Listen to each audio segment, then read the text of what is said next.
I want to welcome you this morning to the Jimmy Carter National Historic Site and our President's Day program, and we have a really exciting program for you today. Can't hear? All right, how about that? Better? All right. So we have an exciting program for you here today, and I want to mention several of the groups who are joining us this morning here in Kings High School Auditorium. And of course, first of all, I want to introduce our very special guests this morning, former President Jimmy Carter and First Lady Rosalind Carter.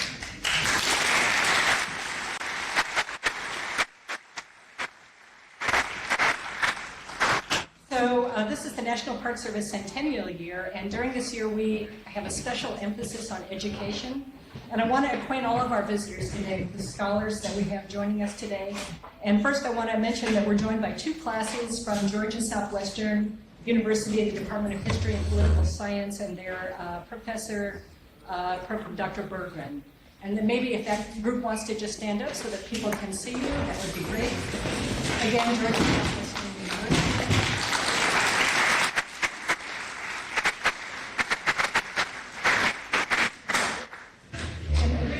Joined by two classes from Columbia State University, again, the Department of History and Political Science, with professors Gary Sprayberry and Fred Gordon. And would you all please just let us know where you are? Thank you very much.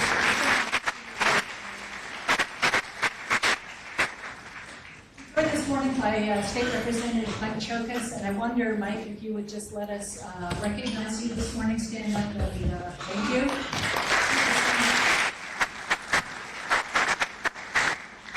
We are joined by two classrooms this morning through our distance learning program. So if you look at the screens to my left, you'll be able to see those classes periodically during the presentation. First, Royal Valley Middle School joining us from Topeka, Kansas. These are 8th grade students. They're brought there to this event by their teacher, Mr. Nate McAllister.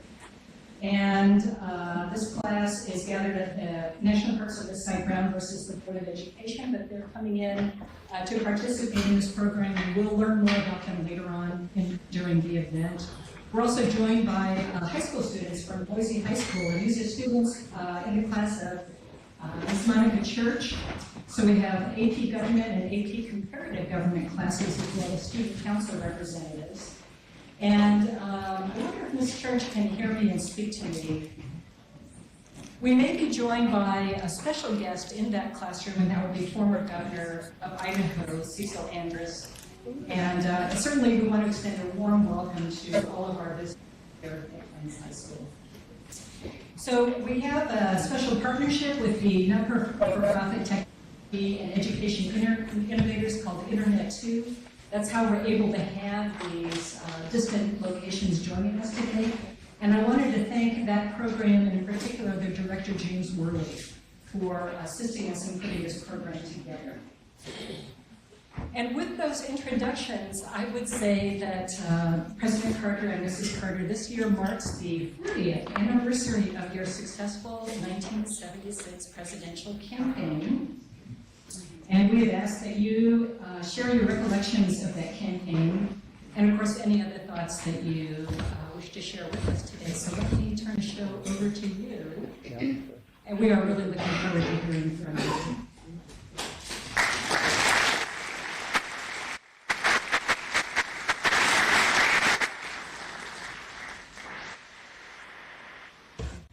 Good morning, everybody. How many of you knew that there were elections 40 years ago? Well, I've been restudying what we did back in those times. As you may or may not know, I had been elected governor of Georgia in 1970, and when I was in office for about 2 years as governor, I decided to explore the possibility of running for president. And most of the betting at that time was on George Wallace from Alabama running. He was a segregationist and had become very famous and was very successful in the previous election back in 1972. And the other candidate that everybody thought was wrong would be Ted Kennedy, a very liberal senator from Massachusetts. So my plan originally was to run between the segregationist George Wallace and the liberal Ted Kennedy. And so later, Ted Kennedy had some problems, as you may know, at Chappaquiddick, in Massachusetts, and he decided not to run. And then when he decided not to run, about 8 or 9 other senators and a couple of governors decided to run also. So in 1972, we had a nomination in a convention in Miami, Florida, and George McGovern was chosen, a very wonderful man, but very liberal for the taste of the South. And I think all of us governors wanted to be George McGovern's vice presidential candidate, but he didn't choose any of us. And so later in 1972, after the convention was over and George McGovern was very badly beaten all over the country, I decided to start exploring the possibility of my running. So we had about 5 or 6 people that were kind of helping us plan, including Roseland, of course, and a few others.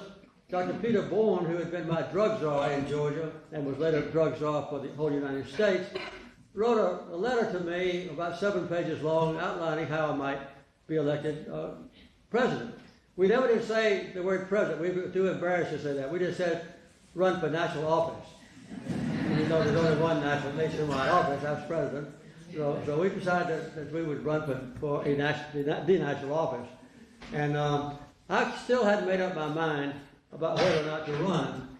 And then the most distinguished Georgian at that time was Dean Rusk, who had been Secretary of State under 2 presidents, and he was a distinguished professor over at the University of Georgia.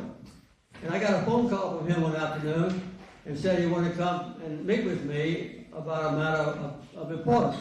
And I said, well, I'm in my office at the governor's mansion until about 5 o'clock every day. Why don't you come there? He said, no, I can't meet with you at the governor's office because this is an unofficial thing, and the governor's office is an official place. So he and I had I'd say a southern libation on the back porch of the governor's mansion. And the first thing Dean Rusk said was, I think you ought to run for president this year. He was the first outsider that ever mentioned that. And he was a very intimate friend of the Kennedy family. And so it had a double meaning for me. As soon as Dean Rusk got through talking, I didn't tell him that I was going to run, but I told Roseland that we just got approval from Dean Rusk, and I thought it was time for us to decide to go. So we did. So we decided to run for president. And we had intensive meetings to decide what news media were important in every state, what particular reporters we needed to contact. We studied the rules of the Democratic Party about how to get elected. And there were about 31 states that had primaries, and the other had caucuses. And most of the other candidates didn't pay any attention to me because I was from the Deep South. And there hadn't been a candidate of any substance from the Deep South since about 1848, I think. So I started campaigning the day I went out of office as governor, and all during 1975, Jody Powell, my press secretary from Vienna, Georgia, and I campaigned around the country. And we didn't have any success in getting recognition.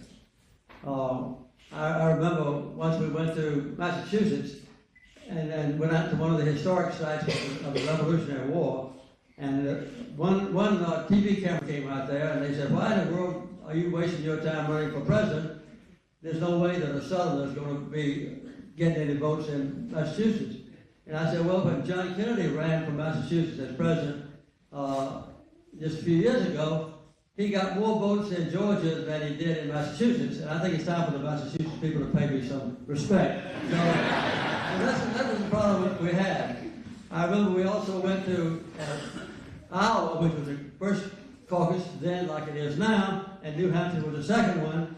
And in Iowa, we had a hard time finding any reporters that would pay any attention to us. We would look for somebody with a scratch pad who thought it might be a reporter. Sometimes it was just a college student going to class, but we thought it was a reporter, so we tried to get to talk to him.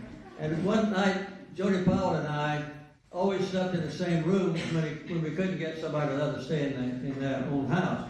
We tried to get a free room every night because we didn't let none of our supporters, the people that were helping us around on our staff, were permitted to spend $1 on a hotel room.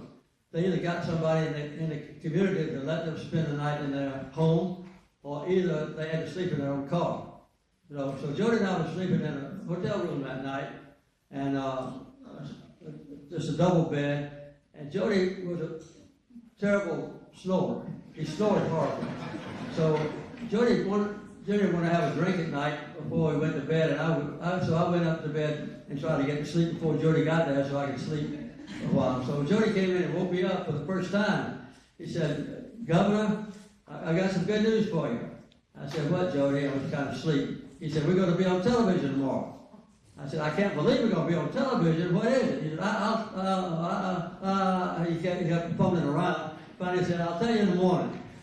So he said, "We have to get up early though." So we got up about 5 o'clock, got in the car and started going down toward the television station. And I said, "What kind of program is it?" He said, "Well, it's a very interesting program. A lot of people watch it." I said, "What kind of program is it?" He said, "Do you have any favorite recipes?" And what it was a cooking show. And so I thought up my favorite recipe at the time, which is how to cook rough fish. In case you want to know, you fillet the fish and you slice it in pieces about like a French fry and soak it overnight in a real good sauce, and then the next morning you dip it in flour and cook it. So that's a really good recipe if you want to remember it. People didn't recognize me on the TV show at all. But later on when I won Iowa, they showed it about every week, 3 or 4 times every week, so it became one of the most famous TV shows in Iowa. Well, we had a good time campaigning around the country, and we weren't making much progress, but Rosen, about that time, joined me. In fact, we had 7 campaigns going on every day. I went in one direction, Rosen went in a different direction, my oldest son and his wife went in another direction, my middle son and his wife did the same, my youngest son and his wife, my mother and her youngest sister. So we had 7 Carter campaigns going on all the time, while the other candidates were mostly wasting that time in the U.S. Senate. And so I visited 120 communities in Iowa, and eventually, of course, which was our plan, I came in first in Iowa. And then the next one was a primary in New Hampshire, and nobody thought I had a chance again, and I came in first in New Hampshire. The biggest contest for me, though, was in Florida, where George Wallace had swept Florida the year before that, the campaign before that, and he was expected to do the same thing this time. And Scoop Jackson, a senator from Washington, was a darling of the Jewish community, so everybody figured that Scoop Jackson would carry the Jewish community and the liberal people in Florida, and George Wallace would carry the conservatives, which wouldn't leave me much. But I had support from Andy Young and the King family and others, so when we got to Florida, we campaigned down there a lot too, and I carried Florida. We never were surprised. I always was confident that I would win. I was the only one who thought so, except maybe Rosen. I don't know. But anyway, we came through Florida, and then the other candidates, there were still 9 of them, very distinguished people, and they formed an organization called ABC, Anybody But Carter. And what they would do was every election after that, like in Pennsylvania or Maryland and so forth, they would pick out their candidate that they thought would do best against me in that state, and all the other candidates would drop out. But they would go in and help the candidate run against me. So they tried to single shot me in all of those states. I remember when Scoop Jackson ran in Pennsylvania, and Hubert Humphrey, who was a previous candidate, ran. He supported Scoop Jackson, and Jerry Brown, who's still the governor of California, ran against me in Maryland. He was called Governor Moonbeam. He had a lot of support from students and so forth, and they thought he'd do well in Maryland. I carried both those states, by the way. So we followed through to the end, and I kept on getting delegates. One of the things that we decided at the very beginning was to run in every state. Because sometimes a state has a law that if you win the most votes, you get all the delegates. Other states have proportional delegate assignments, where if you get 20% of the votes, you get 20% of the delegates. But we decided to run in every state. And all the other candidates tried to do something different. They wanted to go to the convention and have it deadlocked and then broker for the nomination. I didn't want to do that. So I ran all out in every state. Jody and I visited all 50 states. I don't think I ever campaigned with Rosen except one day. That was in Louisiana and in New Orleans. And so we never hardly saw each other until the end of the campaign. But every weekend we would come home and we would share ideas about what was the most important thing for the voters and what we need to do. We had to be sure, of course, that we was all preaching the same language, because we had 7 of us, all professing to speak for me, and we had to make darn sure that we didn't say one thing in a conservative state like Iowa, and then say something different in a very liberal state like Massachusetts. So that's what we did. And we finally got enough delegates to win on the first ballot. And I became the nominee of the party. And then I ran against a wonderful man named Jerry Ford, who replaced Richard Nixon when he resigned under threat of impeachment. And Jerry Ford and I never had a negative television commercial. We respected each other very much. And you know how much money we raised for our campaign against each other? Anybody want to guess? Zero. We didn't raise any money. At that time, every taxpayer could mark on his tax return if he wanted to. I'll give $1 for the general election for President of the United States. So that's all we used. We didn't have to go to any special interest groups to get money, which is profoundly important now. Well, now they contribute $3. Each taxpayer can give $3 if you want to.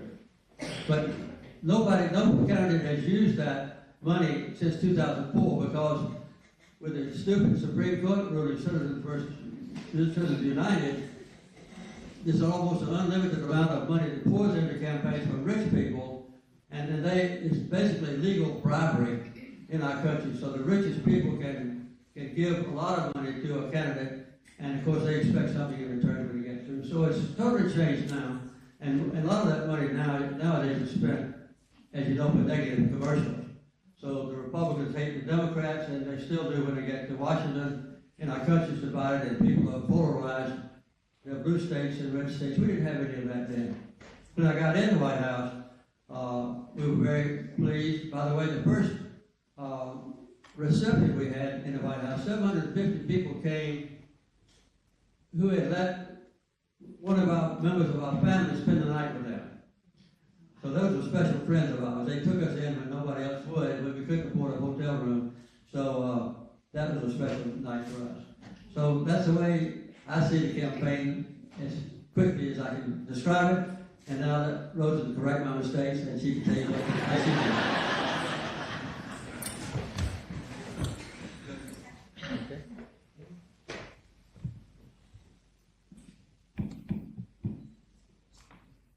Well, actually, he didn't say anything that I disapproved of. It didn't matter. And I had a friend who called me just before this campaign. Well, it was after the campaign started, because it was when we would see people in Iowa all the time and learn about the candidates and so forth. And she said, "You played such an important role in the campaign when Jimmy was running. Why don't you write down, as you watch the television news, why don't you just write down some of the things you remember?" Which I did. And I was so glad you asked me to speak about this, because it had much majority written. And I'm going to read it to you, and I'll try not to be boring. Well, watching the media coverage of the campaign for president, especially the caucuses in Iowa, brought back a lot of memories for me. To begin with, I love campaigning. I love campaigning.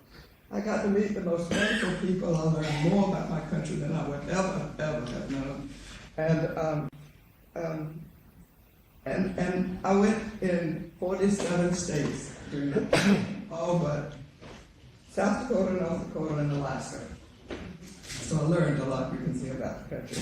And before the campaign started, the 76 campaign, I had campaigned for Jimmy for governor for a year. And I had a friend named Edna Langford who went with me in Georgia. And so I called Edna and said, do you want to go to Florida with me? We had to carry Florida. It was not the first one, but it was really important.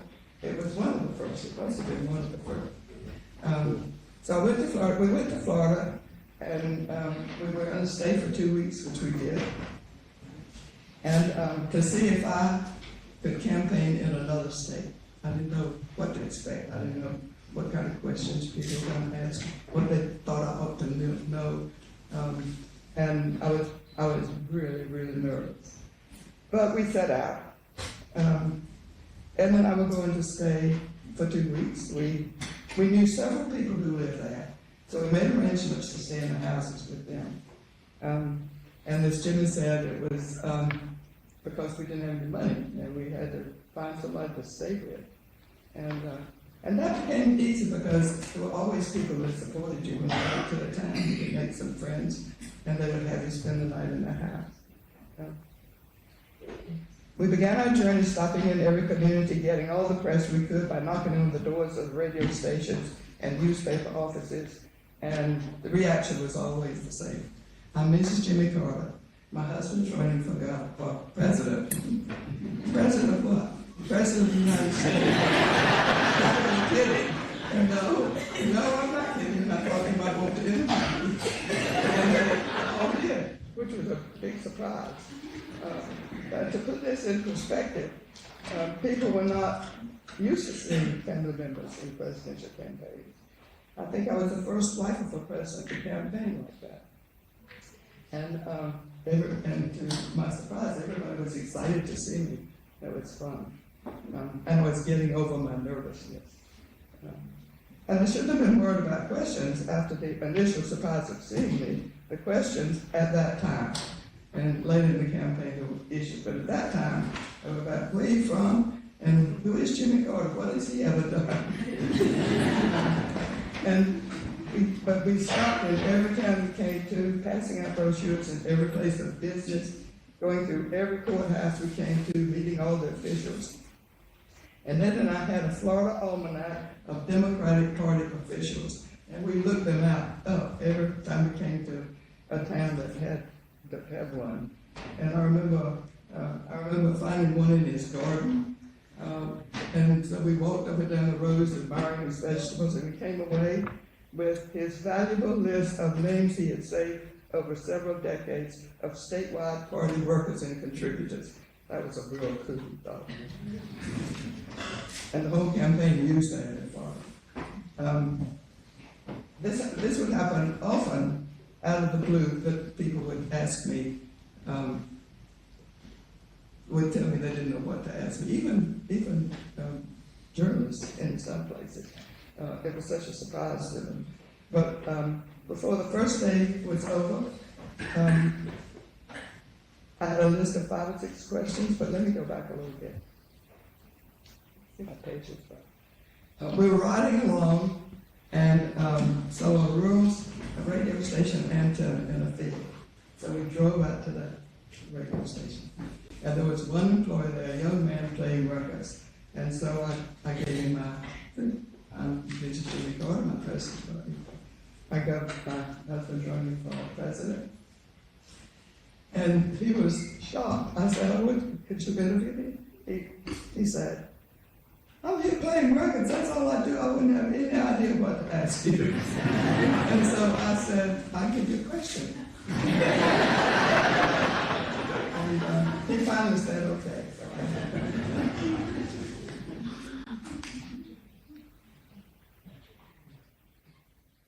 Well, before the first day was over, I had 5 or 6, as I said before. And they made the points I wanted to know about Jimmy, that I wanted them to know about Jimmy. And so the rest of that whole trip to Florida for 2 weeks, when I got ready when I was going to do an interview, I would always ask people, tell people I have these questions you might want to ask me. And 9 times out of 10, they did. And so over and over and over, every day, I was really getting my message out. And we unexpectedly found other ways to get our message out. One day, Ed and I stopped at lunch at a motel, and we saw a car in the parking lot with a press sticker on it. So we went in and said, "Is something happening here today?" And they said, "Yes, this is the weekly Rotary Club meeting." So we walked down the hall, peeked in the door, somebody saw us and motioned us in. So we were going in, and Ed said, "My husband is a Rotarian." And I said, "My husband is running for president." And before they could do anything, Ed introduced me, and I made a speech. Then another notoriety hall, and we came to this huge crowd of people, and cars everywhere, pickup trucks, big trucks. We stopped and learned that we had come upon the weekly cattle sale.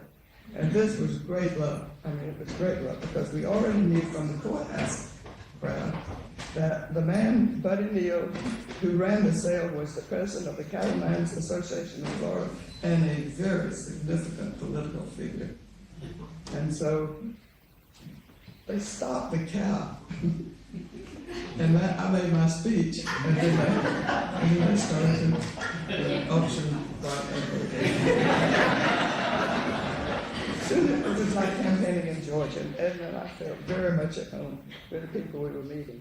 Up early in the morning, working until the evening, and staying in people's homes. As Jimmy said, we did that because we didn't have any money, but it turned out to be a really good thing. Because if you spend the night with somebody, they get really excited about your campaign, become good campaign workers. We had all of this going on while, as Jimmy said, the senators were wasting their time in Congress.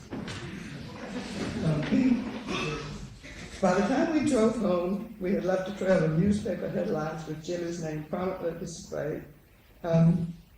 After a few days, when we saw our pictures, though we would have our pictures most of the time on the front page, but with little writing underneath saying that I was Mrs. Jimmy Carter. So we learned that if we held up a bumper sticker with a big Carter letters on it, that we would have, then we saw our photographs, and everybody could see that it was Jimmy Carter. Trying to get the name Carter. We learned the value of radio interviews, and this was fun too when people would come up to us and say, "I heard you on the radio, and I was hoping I'd get to see you." It was really getting to be exciting. And we came away with a list of things to do in our next campaign trips. One was stop at courthouses. You need all the officials, but they can tell you who the good Democrats are in the communities too. You get to know. That's why I got to know Buddy Neal, who was the president of the Cattlemen's Association. Insist on front page of the newspaper. If that's not possible, then the news. Don't let the newspaper reporter, receptionist, send you to the society editor or to the woman's page writer. That was really important. Look for large radio antennas. We went to every radio antenna we saw. Sometimes, I remember one time we were going to an antenna and we ran up on I was sleeping in the back seat. We had a driver that had been assigned to us in Florida. And we were running up kind of a hill and stopped. And we woke up and there was a railroad track and a fence on the other side, and there was an antenna way off in the distance. But most of the time, we found the same thing I found in that first in rural stations, people playing music, and they would always interview me. And that was one. And sometimes we found fire stations. Fire stations have radio antennas, and that was a good place to be because they vote too, and they cook the best breakfasts. Breakfasts in fire stations with street fried bacon, and it was good. Stay in people's homes, it worked. Muster up courage and intrude. We found out when I went to the auction and the Rotary Club, people like it. Nobody minded it because by then we thought we were something special, being the life and trend of a presidential candidate. That was something special back then. When I got home, I couldn't wait to tell Jimmy, we can do it. If I hadn't been looking at a map, I would have thought we were in Georgia, because the people are the same. And do you know, I found that out everywhere we went, in the whole country. People are the same. They want to be able to make ends meet. They want good things for their children, good school, good church community. Well, that was the pattern of my campaigning over the country. And Iowa was my next one. And I had the best time in Iowa. First I would go to coffee, and there might be 6 people there. That to me was a pretty good number. Later they got bigger and bigger. But I had been working in our farm supply business for years before Jimmy ran for governor. And I would go into these coffees with farmers and farmers' houses, and I could talk to them about the price of corn, about what kind of fertilizer they used on their corn. It was so much fun. Their eyes would get bigger and bigger, and then they'd start looking at each other.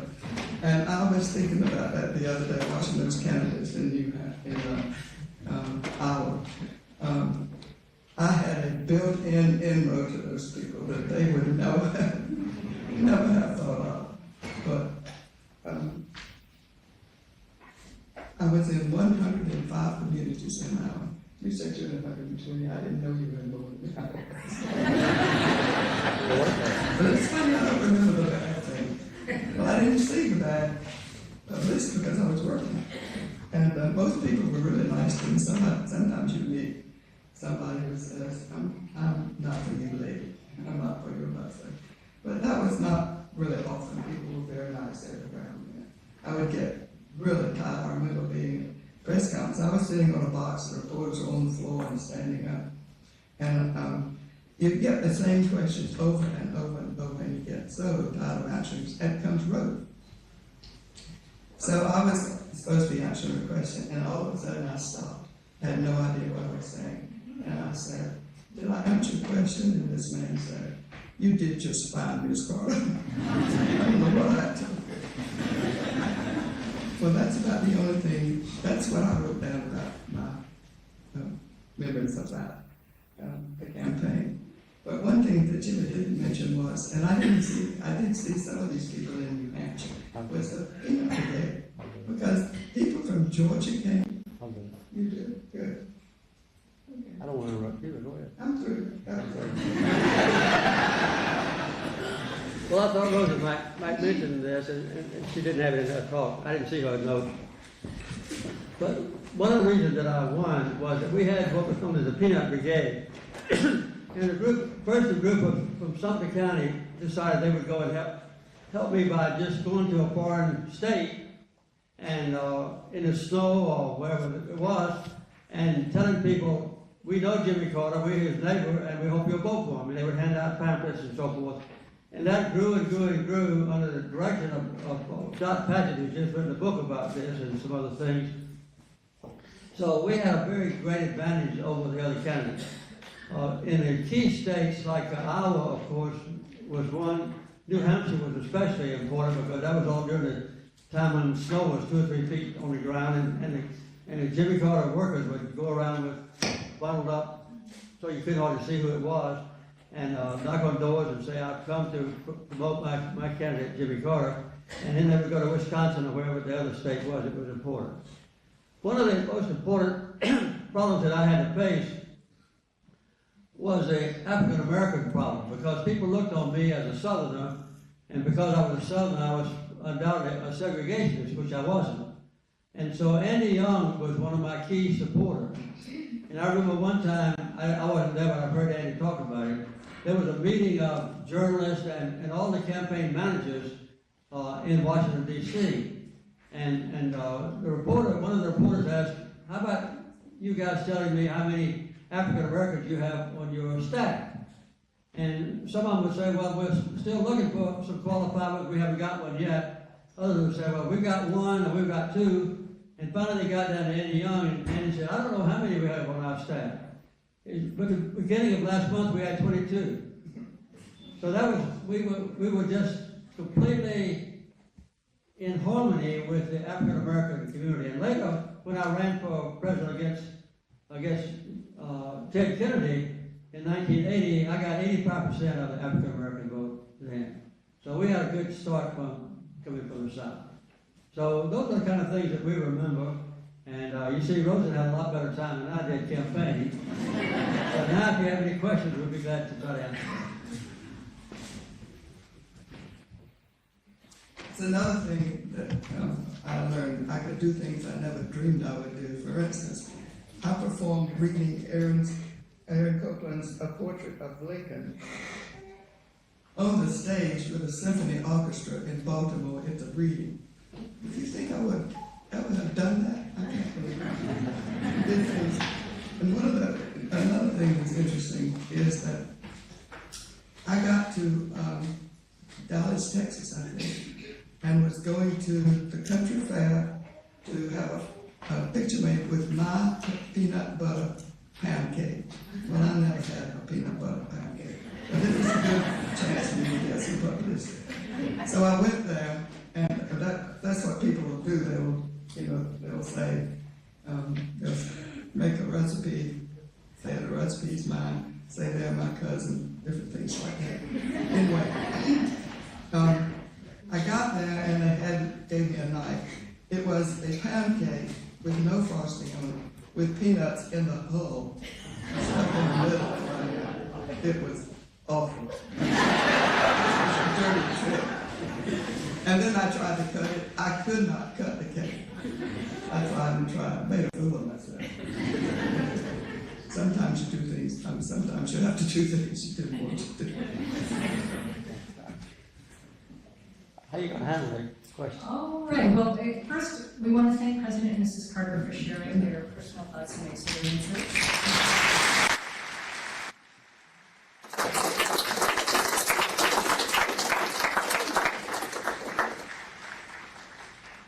So we have a question and answer program that is going to come to us through our video distance learning session. And we're going to start with, by introducing Linda Rosenblum, who is the National Park Service Education and Teacher Corps Program Manager.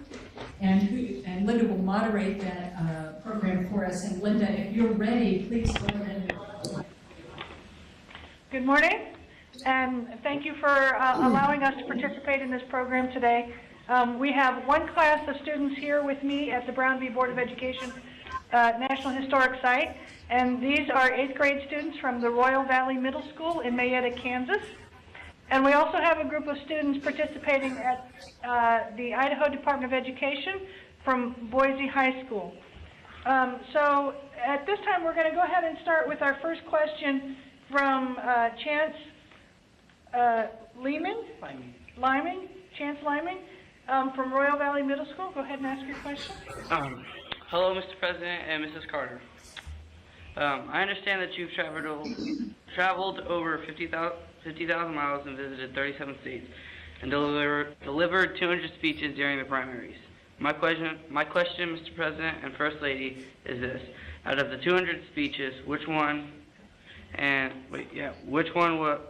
was the most memorable or important to you? Well, I didn't mention all of the excuse me, I didn't mention all the debates ahead of time. We didn't have any debates between among the Democratic candidates. But later, when I got the nomination, Gerald Ford and I, the incumbent president, and I had 3 different debates. And I would say that those debates were the most memorable to me. We never did have any direct confrontation between among the Democratic candidates. But I think one of the things that turned the election away from the incumbent president, Gerald Ford, to me was one night Gerald Ford was asked about the occupation of Eastern Europe countries by the Soviet Union. This was after the Second World War. And he said there is no occupation by the Soviet Union of a Eastern European country. And he insisted on that answer. And so it was really the best thing that happened to me in the debates was Gerald Ford giving an incorrect answer. I think he didn't want to take the blame for letting the Soviet Union occupy those countries. So that's why he denied it, I guess. But he made a serious mistake there. But we had 3 debates against each other, and those were the most important. Most of my speeches then were to college students, maybe 15 or 20 at the most, and to programs on television sometimes when I would be interviewed by Walter Cronkite or somebody like that when I got to be famous. So I didn't have any real outstanding speech to make during the campaign. I might say the number one issue that I raised was when I was campaigning in Iowa, and we had been through a time of terrible turmoil in this country. John Kennedy had been assassinated. His brother Robert Kennedy had been assassinated. Martin Luther King Jr. had been assassinated. We had been in a very unpleasant, unpopular war in Vietnam. Our public officials, the Secretary of Defense, and even the President had told lies about how we were making out in Vietnam. And so the people were eager for somebody to tell the truth. And quite often I would have from college students a question, if you're president, will you always tell the truth? And so I adopted that as one of my main speech points. And I would tell them, I'll always tell you the truth. From this day until the end of my terms in office. And if I ever make a misleading statement, don't vote for me. And so that became my main point to be made to the public in speeches was, I will never lie to you. And that was a very important aspect of my campaign. Good question. Thank you. Go ahead. Okay, thank you, Mr. President. Our next question will be from Boise High School, and Aaron Rasmussen, you want to unmute your microphone and ask the question? Okay. In what ways has campaigning changed from when you ran and today? Well, the game has changed completely, as you noticed. I don't think anything that Russ and I have described this morning that you've seen on television in the last few months. There's a matter of deep dissatisfaction with government. There's an incompatibility completely between Democrats and Republicans. Every candidate that hopes to get the nomination for president has to raise hundreds of millions of dollars. And so the country is polarized. When I got into the White House, I got just as much support from Republicans as I did from Democrats. And so I had a very high batting average as president in getting my programs approved by the people in the Congress. And that was a House and Senate. So that's completely changed. And I think that it would be hard for a young person to even understand what would be happening in the campaign 40 years ago. You wouldn't recognize it at all. The candidates were polite to each other. They never condemned each other. We never tried to tear down the reputation of another candidate. To try to tear down the issues. We just debated the issues. That's right, Rosen said. I didn't try to tear down the issues, but I did. I tried to show where I would be better than they. I was lucky enough to have served in the military service. I was in the submarines. I was a nuclear engineer, so I had a good education. I had been on the county school board in Sumter County before I went to be governor. And I had been the governor of a great state. I had traveled a lot overseas. So I had a lot of things on my behalf. I was a farmer. And the statement that got the most applause was, I am not a lawyer. So when I said that, everybody would applaud. So those are the kind of issues that came up between us. But that was just comparing my past record as a governor and in my other life with theirs, either in office or not. So we never did try to destroy the reputation of another person. If we had, I think if I had done that to another candidate, I would have been despised by the American public. They would not have approved any candidate trying to destroy the reputation of another candidate. So that was the main reasons that were different, I would think.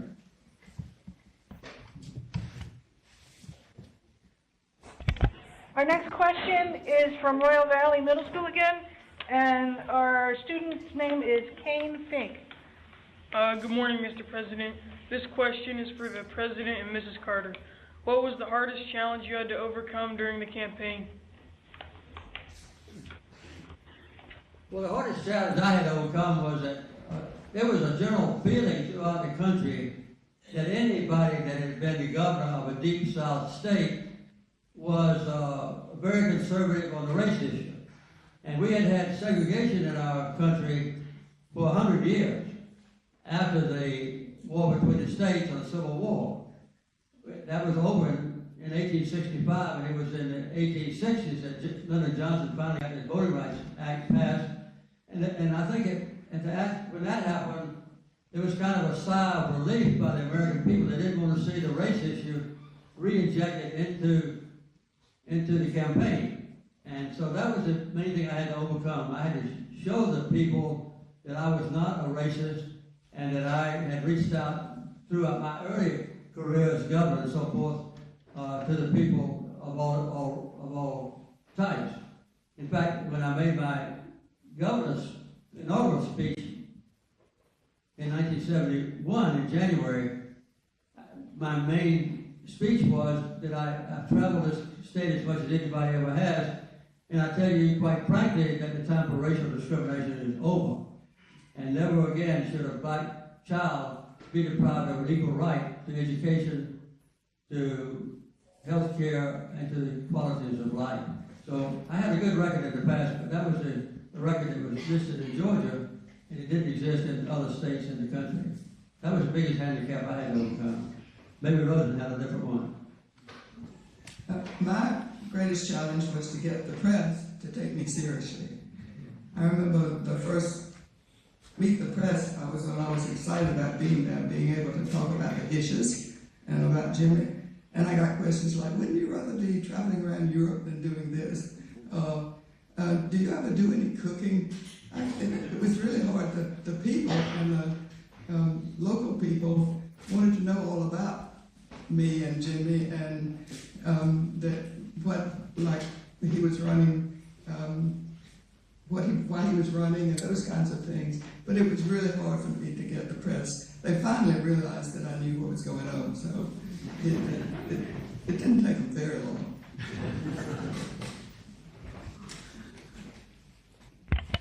Thank you. Our next question will go to Boise and will be coming from Mojan Fair. Okay, so how can we combat big money in politics today?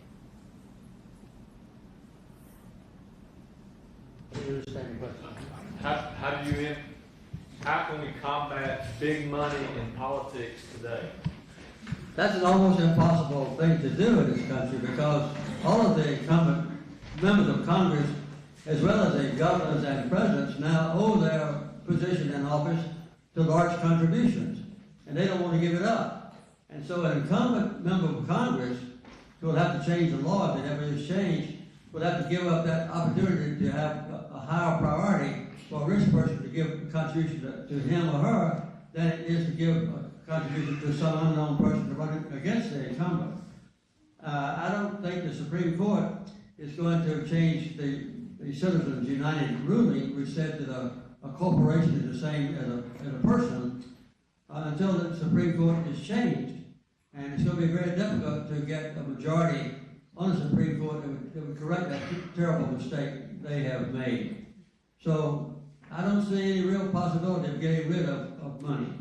The Carter Center now monitors elections all over the world, and one of the basic things we demand is that every candidate who qualifies to run for office has to have equal rights to television and radio. And so that would not make America even qualified for the Carter Center to monitor elections here. We also demand, by the way, that there be one central election commission that would pass the rules and regulations for elections, and we have about 444 of them, I think. Every county has its own election procedures. And so that's another reason why America has now one of the poorest democratic systems, I think, of all the developed nations in the world. And it's primarily because of money pouring in. Thank you. I think I saw Cecil Andrews sitting there. Did I see Cecil Andrews sitting there? Yes, sir, I believe you did.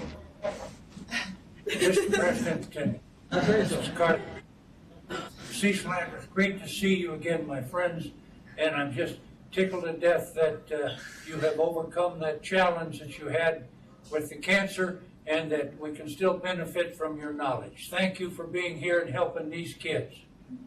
Thank you, Cecil.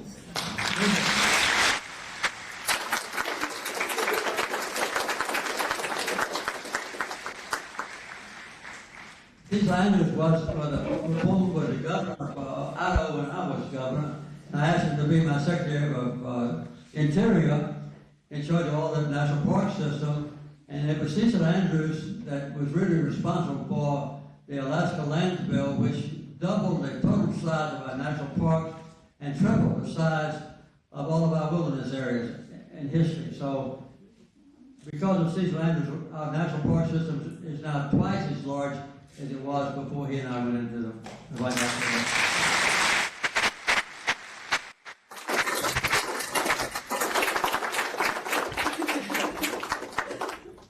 Our next question will be from Royal Valley Middle School, and our question comes from Hannah Schnacker. Hello, Mr. President and Mrs. Carter. This question is for Mrs. Carter. How is your relationship with your husband affected by the presidential campaign? I think it actually drew us closer together because we had one goal, and we worked toward that one goal, and we always felt like we could do it. And I felt good because I felt like I was helping. I felt like he couldn't have won without me.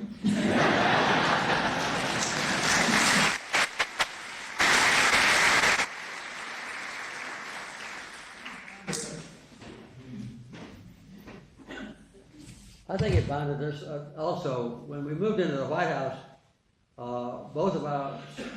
two of our sons and Amy moved into the White House with us. So we had a very good family affair there. Amy was just 9 years old. And so it was a wonderful occasion for us to govern the country, I think, using the wisdom and advice and so forth of each other. So I think it really brought our family closer together. And we're still pretty close together. And we were so separated for so long campaigning. I was campaigning for 18 months. That's when I went to Florida. It was still 18 months of the election. And because she was gone all the time and all the children were gone. And so we came together, we came home together. And what was so much fun was that even when our children would go out, when we would go out or when the children would go out, everybody wanted to see them and shake hands with them and take pictures of them. So everybody just liked to come home and be together. It was really fun there. So the campaign, maybe one reason we will be married 70 years next July.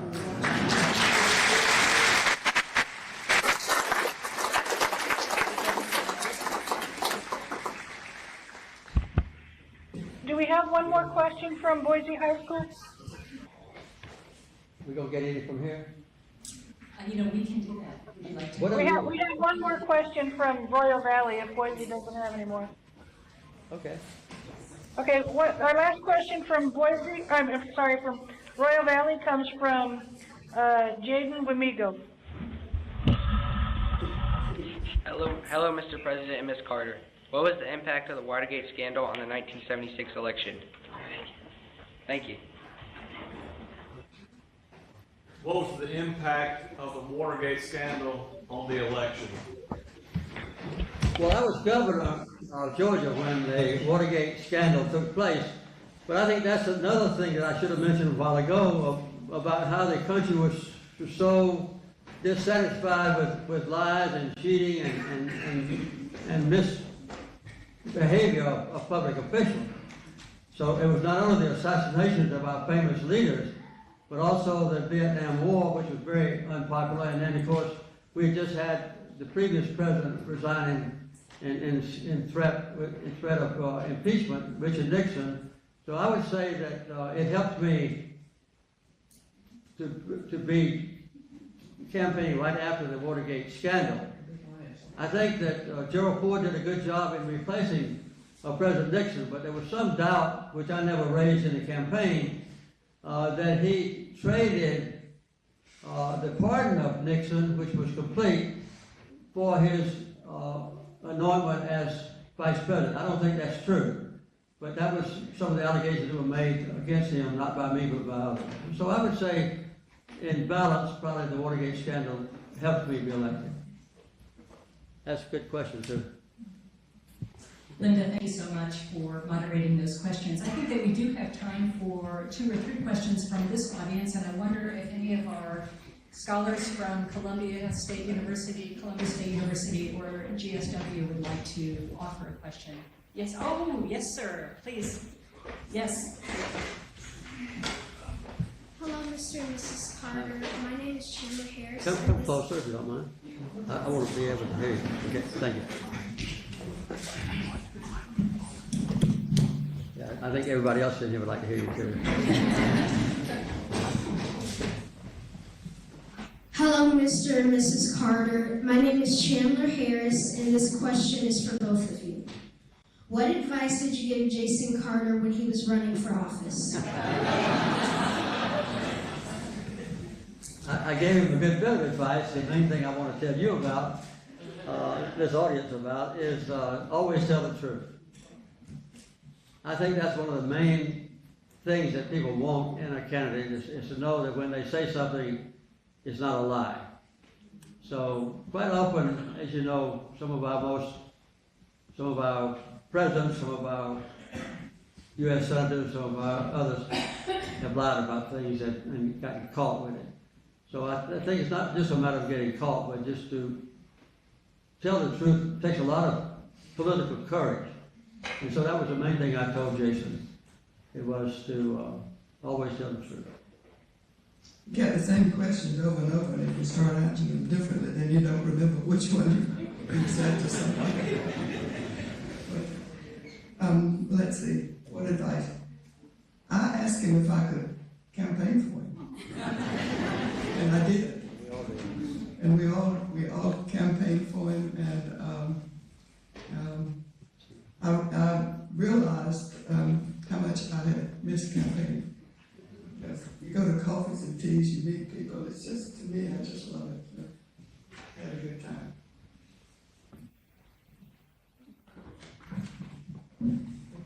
Thank you, President Carter. And Ms. Carter, do you believe that the diplomatic relations with the rest of the world has improved or worsened since your time in office? I think it's worsened. You know, I think we ought to have diplomatic relations with every country in the world that's possible. And so, but we have a different opinion sometimes in the White House. We don't want to break down barriers between us, and so we don't have any way to communicate with those countries. For instance, when I left office, my successor in office, Ronald Reagan, decided we would withdraw our ambassador from Syria. I think we should have kept our ambassadors in Syria all the way through that time.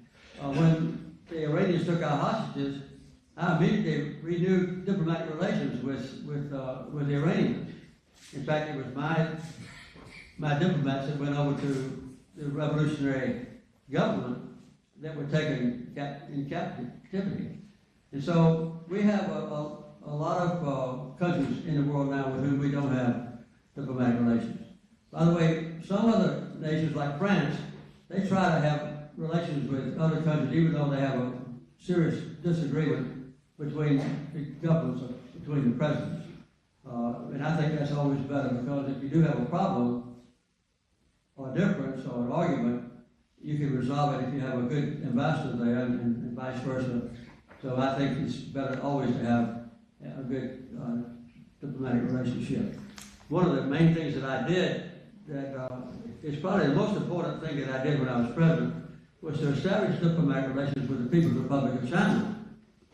We had not had diplomatic relations with China for 35 years when I became president.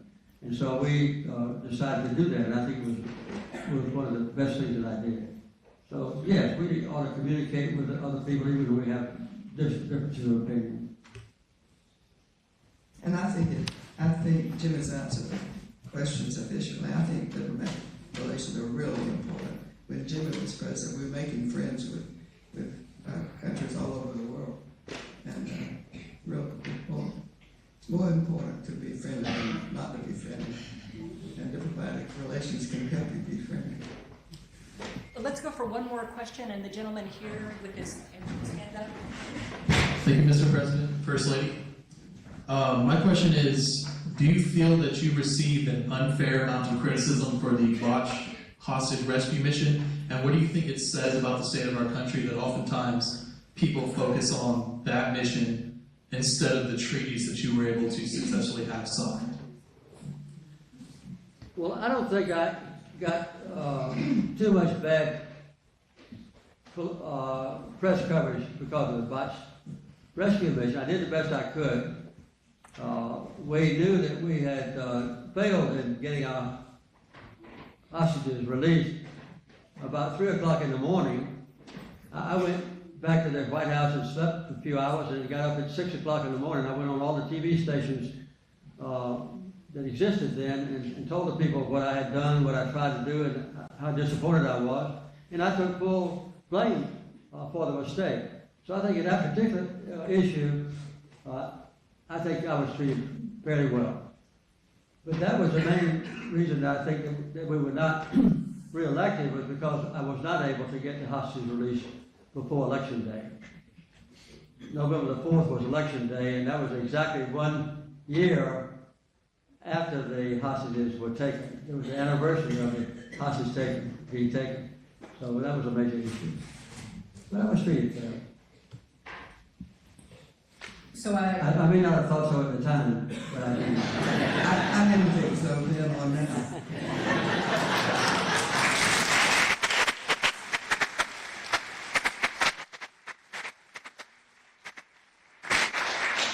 So once again, President and Mrs. Carter, we thank you so much for making this a memorable event. And do you have any last thoughts for us before we end this portion of our presentation?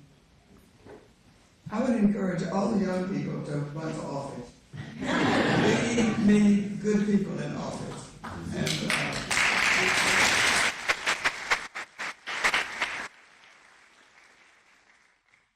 I think you would learn a lot, and you would learn about people, and you would learn issues that you've never had thought about before.